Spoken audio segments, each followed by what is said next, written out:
할렐루야. 하나님의 말씀과 은혜가 있는 자리에 오신 여러분 환영하고 주의 이름으로 축복합니다. 9월 25일 월요일에 하나님의 말씀을 함께하는 성경 읽어주는 목사 언덕이의 교회 하양토킹 김익수 목사입니다. 오늘 우리는요, 하나님의 말씀 나훔서를 함께 읽으려고 합니다. 우리가 이제 소선지서를 또 이렇게 읽어 나아가고 있는데요, 어제까지는 미가서의 말씀을 읽었죠. 멸망해가는 남유다에 대한 안타까운 마음을 가지고 하나님께서 하실 일을 선포했던 미가 선지자의 이야기로 은혜를 나누었고요, 오늘 우리는 나훔서를 통해서 또 하나님의 말씀을 나눌 텐데, 오늘 이 나훔서는요 아수르에 대한 이야기를 하고 있습니다. 아수르가 어떤 나라냐면 이스라엘이 북이스라엘과 남유다로 나누어졌잖아요. 이 북이스라엘과 남유다가 200년의 차이를 두고 멸망을 하게 되는데, 이 북이스라엘을 멸망시킨 나라가 아수르입니다. 그리고 이 남유다는 200년이 지난 이후에 바벨론이라고 하는 나라를 통하여 멸망을 하게 되는데, 이 북이스라엘을 멸망시켰던 아수르에 대한 이야기, 이 아수르에 대한 하나님의 경고와 심판의 이야기가 바로 나훔 선지자를 통해서 이야기되고 있습니다. 그런데 이 나훔서를 보면 아수르에 대한 경고를 어떻게 이야기하고 있느냐, 니느웨에 대한 경고라 이렇게 이야기하고 있습니다. 니느웨에 대한 경고. 니느웨는 사실 어디냐면 이 아수르 제국의 수도였죠. 수도 니느웨였습니다.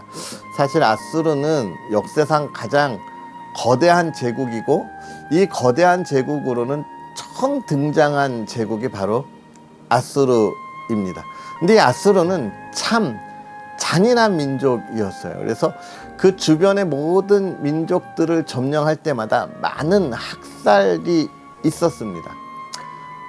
그들은 너무 잔인했고, 또 침략해서 정복하고 사람을 죽일 때마다 그 귀를 잘라서 목걸이를 만들기도 했습니다. 너무 잔인했기 때문에 사실은 이 아수르가 멸망하고 그 다음 바벨론이 등장할 때 정말 이 아수르에 대한 모든 그런 흔적들을 지워버려요. 생각하기도 싫을 만큼 끔찍한 나라입니다. 그래서 이 아수르가 성경에는 기록되어 있지만 사실 역사 속에서는 잘 등장하지 않다가 역사적인 유물 발굴이 이루어진 게 사실 얼마 되지 않았습니다. 근현대에 들어와서 다시금 발견될 만큼 모든 흔적이 지워진 그런 나라였어요. 그러니까 너무 잔인한 민족이고 잔인한 나라였던 것이고, 그럼 이 니느웨라고 하는 것은 그 모든 것이 어떻게요? 이 집중되어 있는 그런 것이 바로 이 니느웨인 것입니다. 그래서 지금 나훔 선지자를 통하여 아수르에 대한 경고를 이야기하면서 그 핵심인 니느웨를 꼭 집어 이야기하는 거죠. 근데 여러분, 니느웨는 우리가 한번 들어봤지요? 어디서요? 그렇습니다. 요나서를 통해서 우리가 니느웨의 이야기를 듣습니다. 하나님께서 요나 선지자를 통해서 너 니느웨에 가서 이야기해 라고 하지만, 요나가 도망가서 물고기 뱃속에 있다가 사흘 만에 다시 나오게 되는 그런 이야기 잘 아시죠? 네, 그 니느웨하고 같은 니느웨인데, 이 요나 선지자는 지금 나훔 선지자보다 약 100년 전에 지금 선포한 선지자고요. 그때 한번 하나님의 말씀이 선포되었을 때 니느웨 성의 사람들이 다 하나님 앞에 무릎 꿇고 회개하면서 하나님이 그들에게 한 번의 기회를 더 주셨죠. 그리고 100년이 지난 시간 속에서 여전히 그들의 삶의 변화가 없었기 때문에 지금 나훔 선지자를 통한 또 다른 하나님의 심판의 이야기를 지금 증거하고 있는 것입니다. 그래서 우리가 이 나훔서를 보면서 하나님께서 이스라엘뿐만 아니라 모든 세상을 주관하시고 하나님의 계획 가운데 이끌어 가시는 걸 우리가 확인할 수 있고요, 역시나 하나님의 정의와 공의는 하나님의 자녀들에게만 국한된 것이 아니라 이 모든 세상에 하나님께서 함께 하시고 다스린다고 하는 것을 또한 우리가 볼 수 있을 것 같습니다. 그렇기 때문에 우리의 삶이 어떻게 해야 할까를 고민할 수 있는 말씀인데요. 우리가 이 말씀을 읽으면서 하나님께서 행하실 놀라운 은혜들을 우리가 다시금 돌아볼 수 있었으면 좋겠습니다. 할렐루야. 그러한 은혜를 기대하면서 오늘 나훔 1장부터 3장까지 하나님의 말씀을 우리가 함께 읽도록 하겠습니다. 니느웨에 대한 경고, 곧 엘고스 사람 나훔의 묵시의 글이라. 여호와는 질투하시며 보복하시는 하나님이시라. 여호와는 보복하시며 진노하시되 자기를 거스르는 자에게 여호와는 보복하시며 자기를 대적하는 자에게 진노를 품으시며 여호와는 노하기를 더디하시며 권능이 크시며 벌받을 자를 결코 내버려 두지 아니하시느니라. 여호와의 길은 회오리 바람과 광풍에 있고 구름은 그의 발에 티끌이로다. 그는 바다를 꾸짖어 그것을 말리시며 모든 강을 말리시나니 바산과 갈멜이 쇠하며 레바논의 꽃이 시드는도다. 그로 말미암아 산들이 진동하며 작은 산들이 녹고 그 앞에서는 땅 곧 세계와 그 가운데에 있는 모든 것들이 솟아오르는도다. 누가 능히 그의 분노 앞에 서며 누가 능히 그의 진노를 감당하랴. 그의 진노가 불처럼 쏟아지니 그로 말미암아 바위들이 깨지는도다. 여호와는 선하시며 환난 날의 산성이시라. 그는 자기에게 피하는 자들을 아시느니라. 그가 범람하는 물로 그곳을 진멸하시고 자기 대적들을 흑암으로 쫓아내시리라. 너희는 여호와께 대하여 무엇을 꾀하느냐? 그가 온전히 멸하시리니 재난이 다시 일어나지 아니하리라. 가시덤불같이 엉클어졌고 술을 마신 것 같이 취한 그들은 마른 지푸라기같이 모두 탈 것이거늘 여호와께 악을 꾀하는 한 사람이 너희 중에서 나와서 사악한 것을 권하는도다. 여호와께서 이같이 말씀하시기를 그들이 비록 강하고 많을지라도 반드시 멸절을 당하리니 그가 없어지리라. 내가 전에는 너를 괴롭혔으나 다시는 너를 괴롭히지 아니할 것이라. 이제 내게 지은 그의 멍에를 내가 깨뜨리고 내 결박을 끊으리라. 나 여호와가 내게 대하여 명령하였나니 내 이름이 다시는 전파되지 않을 것이라. 내가 내 신들의 집에서 새긴 우상과 부은 우상을 멸절하며 내 무덤을 준비하리니 이는 내가 쓸모없게 되었음이라.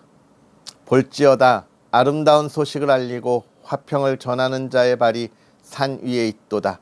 유다야 내 절기를 지키고 내 서원을 갚을지어다. 악인이 진멸되었으니 그가 다시는 내 가운데로 통행하지 아니하리로다 하시니라. 파괴하는 자가 너를 치러 올라왔나니 너는 산성을 지키며 길을 파수하며 내 허리를 견고히 묶고 내 힘을 크게 굳게 할지어다. 여호와께서 야곱의 영광을 회복하시되 이스라엘의 영광 갖게 하시나니 이는 약탈자들이 약탈하였고 또 그들의 포도나무 가지를 없이 하였음이라. 그의 용사들의 방패는 붉고 그의 무사들의 옷도 붉으며 그 항우를 버리는 날에 병거의 새가 번쩍이고 노송나무 창이 요동하는도다. 그 병거는 미친 듯이 거리를 달리며 대로에서 이리저리 빨리 달리니 그 모양이 횃불 같고 빠르기가 번개 같도다. 그가 그의 존귀한 자들을 생각해내니 그들이 엎드러질 듯이 달려서 급히 성에 이르러 막을 것을 준비하도다.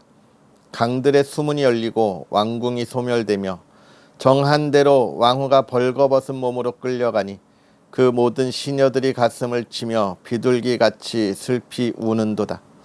니느웨는 예로부터 물이 모인 것 같더니 이제 모두 도망하니 서라 서라 하나 돌아보는 자가 없도다. 은을 노략하랴 금을 노략하랴 그 저축한 것이 무한하고 아름다운 기구가 풍부함이니라. 니느웨가 공허하였고 황폐하였도다. 주민이 낙담하여 그 무릎이 서로 부딪히며 모든 허리가 아프게 되며 모든 낯이 빛을 잃도다. 이제 사자의 굴이 어디냐? 젊은 사자가 먹을 곳이 어디냐? 전에는 숫사자 암사자가 그 새끼 사자와 함께 거기서 다니되 그것들을 두렵게 할 자가 없었으며 숫사자가 그 새끼를 위하여 먹이를 충분히 찢고 그의 암사자들을 위하여 움켜 사냥한 것으로 그 굴을 채웠고 찢은 것으로 그 구멍을 채웠었도다. 만군의 여호와의 말씀에 내가 내 대적이 되어 내 병거들을 불살라 연기가 되게 하고 내 젊은 사자들을 칼로 멸할 것이며 내가 또 내 노력한 것을 땅에서 끊으리니 내 파견자의 목소리가 다시는 들리지 아니하리라 하셨느니라. 화 있을진저 피의 성이여 그 안에는 거짓이 가득하고 포악이 가득하며 탈취가 떠나지 아니하는도다.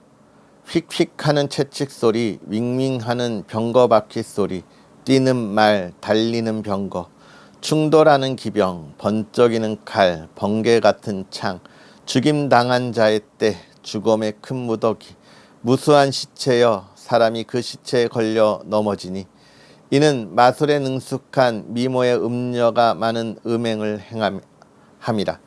그가 그의 음행으로 여러 나라를 미혹하고 그의 마술로 여러 족속을 미혹하느니라. 보라, 내가 내게 말하노니 만군의 여호와의 말씀에 내 치마를 걷어 올려 내 얼굴에 이르게 하고 내 벌거벗은 것을 나라들에게 보이며 내 부끄러운 곳을 민족에게 보일 것이요 내가 또 가증하고 더러운 것들을 내 위에 던져 능욕하여 너를 구경거리가 되게 하리니 그때에 너를 보는 자가 다 내게서 도망하며 이르기를 니느웨가 황폐하였도다. 누가 그것을 위하여 애곡하며 내가 어디서 너를 위로할 자를 구하리요 하리라. 내가 어찌 노아몬보다 낫겠느냐? 그는 강들 사이에 있으므로 물이 둘렸으니 바다가 성루가 되었고 바다가 방여복이 되었으며 구스와 애굽은 그의 힘이 강하여 끝이 없었고 북과 루빔이 그를 돕는 자가 되었으나 그가 포로가 되어 사로잡혀갔고 그의 어린 아이들은 길 모퉁이에 메어침을 당하여 부서졌으며 그의 존귀한 자들은 제비 뽑혀 나뉘었고 그의 모든 권세자들은 사슬에 결박되었나니 너도 술에 취하여 숨으리라. 너도 원수들 때문에 피난처를 찾으리라. 내 모든 산성은 무화과 나무에 처음 익은 열매가 흔들기만 하면 먹는 자의 입에 떨어짐과 같으리라.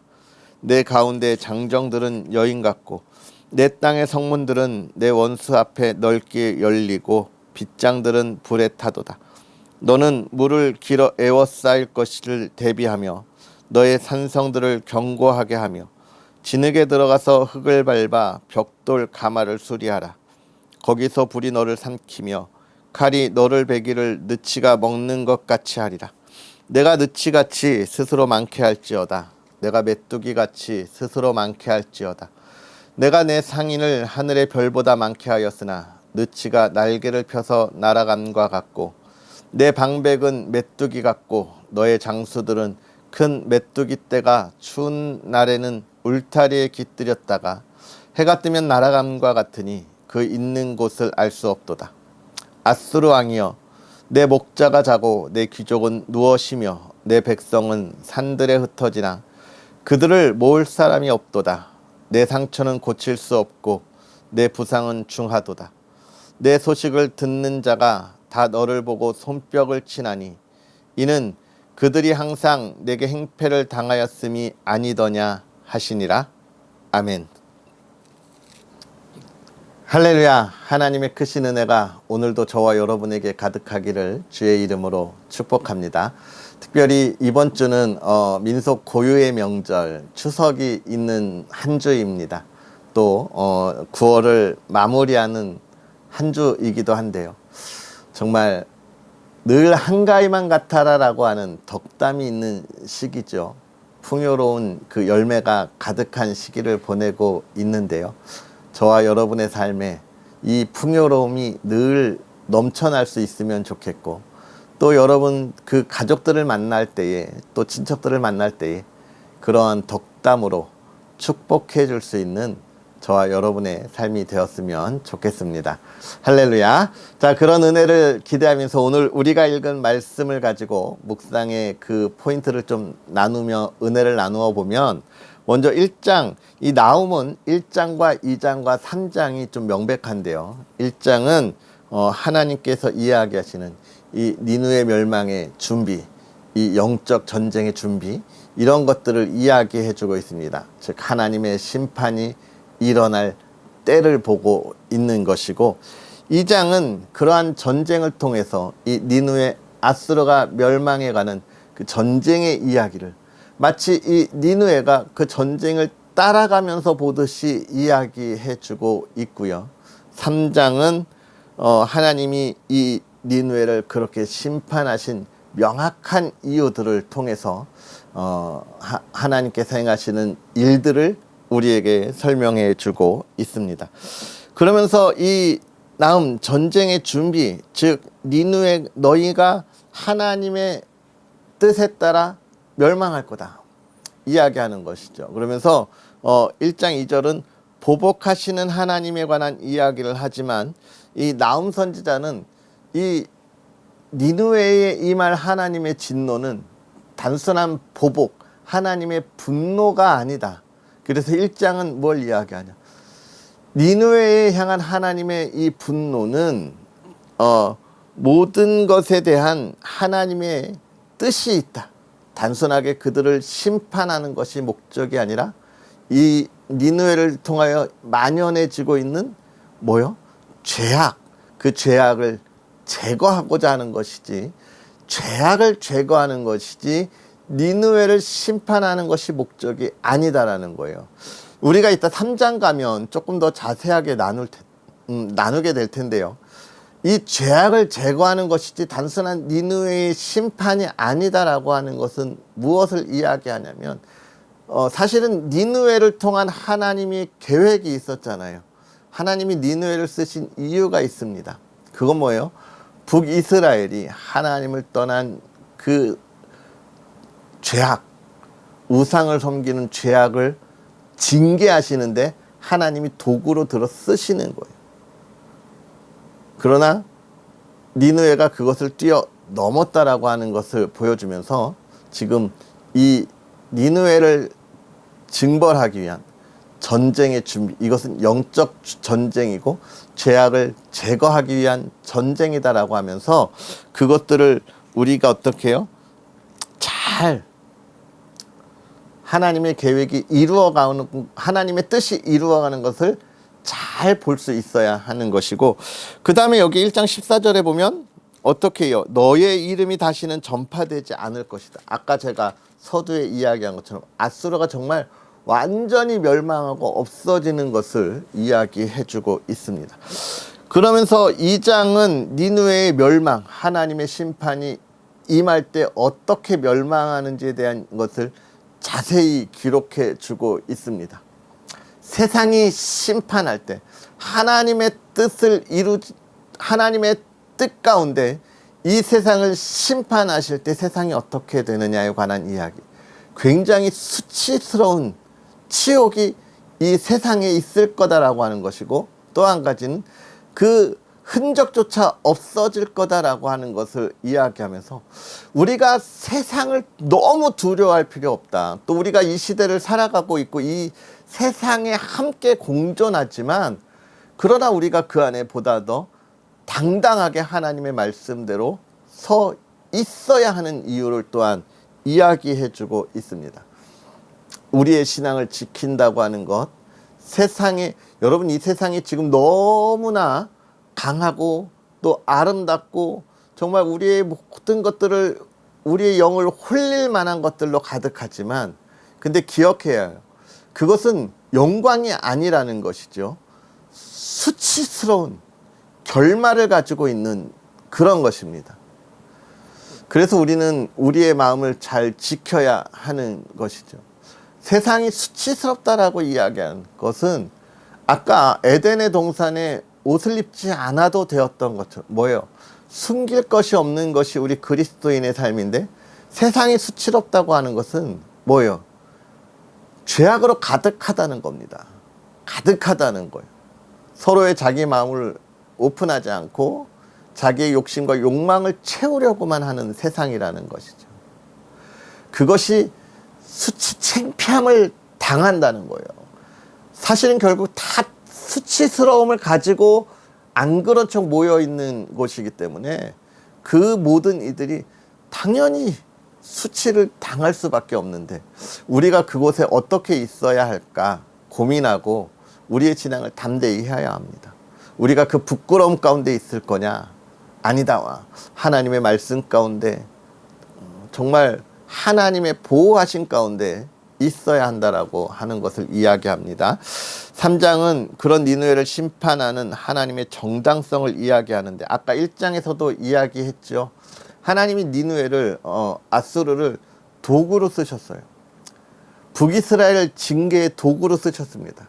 이것은 다른 말로 하면 하나님이 그들을 통하여 도구로 쓰셨지만, 그것은 그들을 통하여서 이 북이스라엘이나 주변을 다스리는 강대한 나라가 되게 했을 때에도 하나님이 원하시는, 그들을 선택한 하나님의 백성으로 선택하지는 않으셨지만 이 세상의 창조의 피조물로서 그들에게 반드시 행해야 할 일들이 있는데, 그것은 뭐예요? 생명의 존엄성. 이 생명을 소중하게 여겨야 한다는 거예요. 사람의 그 인격을 존중해야 한다는 거예요. 그런데 제가 말씀드렸죠. 아수르는 굉장히 잔인했습니다. 하나님이 원하는 그런 세상이 아니었던 거예요. 그러니까 하나님이 그들을 더 이상 도구로 쓰지 않고 심판하시는 겁니다. 결국은 하나님의 백성들이 가야 할 길들이 있는 반면에 또 이 세상에도 하나님이 원하시는 삶의 길이 있습니다. 여러분, 구원은 하나님이 주시는 거잖아요. 그러니까 하나님의 백성이든지 세상의 백성이든지 하나님의 창조물로서 피조물로서 행해야 할 삶이 있다는 거예요. 그것은 모든 인간을 포함한 생명과 자연을 어떻게 해요? 보존하는 것. 그리고 그리스도인들은, 하나님의 택한 영혼들은 그 안에서 하나님의 영광을 나타내고 정의와 공의롭게 살아가는 것이라는 거예요. 그러한 것을 오늘 우리에게 이야기하는 이 나음의 말씀입니다. 하나님께서 우리를 이 세상 가운데서 특별히 선택하셨다고 하는 것은 참 감사한 일입니다. 오늘 우리가 그 은혜 안에서 이 세대를 어떻게 바라보고 어떻게 품고 기도해야 할까? 정말 이 나라 이 땅 대한민국이 하나님의 기쁨이 되는 길이 무엇일까를 늘 고민하는 저와 여러분들의 삶이었으면 좋겠고요. 그런 나라를 만들어가는 저와 여러분의 걸음이었으면 좋겠습니다. 할렐루야. 기도하겠습니다.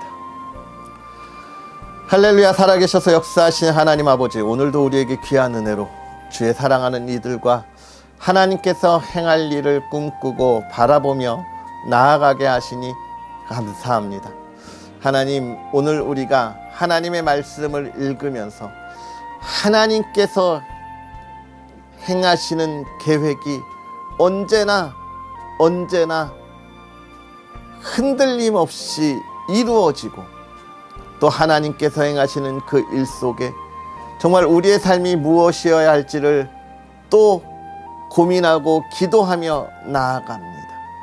하나님, 우리가 하나님께서 이 창조의 세상에 하나님의 백성들에게 주신 평안함과 평강을 바라보게 하시되, 하나님이여, 에덴 동산에 정말로 두려움이 없었고 또 하나님 그 안에 숨김이 없었던 것처럼 우리의 삶이 하나님 앞에 숨김이 없는 삶이 되게 하여 주옵시고, 우리의 죄를 고백하며 하나님의 용서함과 하나님의 은혜 안에 살아가는 삶이 되게 하여 주옵시고, 하나님의 인도함심과 하나님의 보호하심 속에서 누리는 참된 평안의 삶을 살아가게 하여 주시옵소서. 주의 사랑하는 이들이 그 길을 걸어갈 때마다 이 시대가 변화되게 하여 주옵시고 이 시대가 어두움 가운데 주의 밝은 빛으로 가득 차게 하여 주시옵소서. 하나님 사랑하는 이들의 가정을 돌보시사 늘 평안하게 하시고 하나님 사랑하는 가정에 웃음꽃이 피게 하시되 하나님이여 그 안에 있는 눈물을 닦아주시고 아버지 하나님 그 마음에 힘들고 어려워하는 것들 하나님 들으시사 평안과 평강으로 바꾸어 주시옵소서. 하나님께서 행하실 일을 온전히 이루어가는 믿음의 가정이 되게 하여 주옵시고 하나님의 뜻을 세워가는 가정 되게 하여 주시옵소서. 오늘 하루도 주의 크신 은혜를 바라보며 예수님의 이름으로 축복하고 기도합나이다. 아멘. 할렐루야. 하나님의 크신 은혜가 저와 여러분에게 가득하면 좋겠고요. 오늘 하루 정말 민족 고유의 명절의 기쁨을 기대하면서 한 주를 시작하는 여러분의 삶이 되었으면 좋겠습니다. 특별히 언덕위의 교회를 위해서 계속 기도해 주시고 언덕위의 교회, 주님이 세우신 교회 이 사역이 가면서 풍성한 열매를 나눌 수 있도록 늘 응원해 주시면 좋겠습니다. 그리고 또 한 가지 광고를 드리면 이번 주에 추석 명절이 있잖아요. 그래서 사실은 명절에도 하나님의 말씀을 계속 나누려고 했는데 제가 이 명절 기간 동안에 좀 기도원을 좀 올라가서 기도하고 오면 좋겠다 이런 마음을 가지고 준비하고 있습니다. 그래서 이번 주는 수요일까지 하나님의 말씀을 전하고요. 그 다음에 민족 명절 연휴부터 10월 1일 주일까지 쉬었다가 그 다음 월요일부터 다시 또 하나님의 말씀을 나눌 텐데 여러분 이렇게 막 혼란 갖지 마시고 또 이 연휴 때 쉬었다고 다시 만나야 할 때 또 계속 쉬지 않고 정신 차리고 하나님의 말씀에 나올 수 있는 그런 여러분들이 되었으면 좋겠습니다. 할렐루야. 그럼 오늘 하루도 복되게 보내시고요. 우리는 또 내일 만나겠습니다. 사랑하고 축복합니다.